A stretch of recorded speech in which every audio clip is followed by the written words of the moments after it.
সেই নির্বাচনের কাঠামোর মাধ্যমে অবৈধভাবে ক্ষমতা আসতে চান, বাংলাদেশে আমরা জুলাইয়ের প্রজন্ম বেঁচে থাকতে তা হতে দেব না।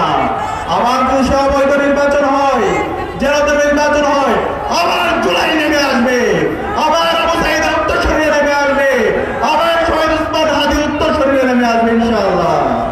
আমি সবাইকে অনুরোধ করবো, আমাদের সবাইকে সজাগ থাকতে হবে। আমরা কি সজাগ থাকবো ইনশাআল্লাহ? ইনশাআল্লাহ আমরা সবাই একসাথে স্লোগান দেবো, নারে তাকবীর, নারে তাকবীর, দিল্লি না ঢাকা,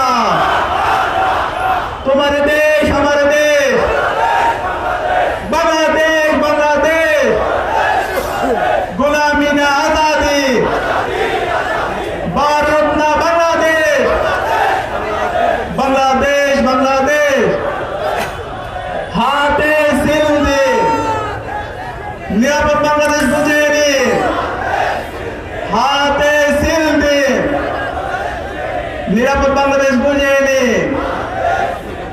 হা মানে আজাদি, না মানে গোলামি, গোলামি না আজাদি, ইনকিলাব ইনকিলাব, জিন্দাবাদ জিন্দাবাদ। যে অসংখ্য ধন্যবাদ। আজকের এই ন্যায়ের পক্ষে গণজামাতের এই আজকের এই ঐতিহাসিক সন্ধিক্ষণে সকল ছাত্র জনতা, আশপাশ থেকে আগত তাওহীদি জনতা, সাংবাদিক বৃন্দ সবাইকে উপস্থিত হওয়ার জন্য অন্তঃস্থল থেকে আন্তরিক শুভেচ্ছা এবং মোবারক জানাচ্ছি। এর এই মধ্য দিয়ে আমরা আমাদের বক্তব্য এবং আজকের প্রোগ্রাম সমাপ্ত ঘোষণা করছি এবং আমরা একটা গ্রুপ ফটো তুলব। গ্রুপ ফটো তোলার পরে আমরা আমাদের প্রোগ্রাম সমাপ্ত ঘোষণা করব। ধন্যবাদ সবাইকে।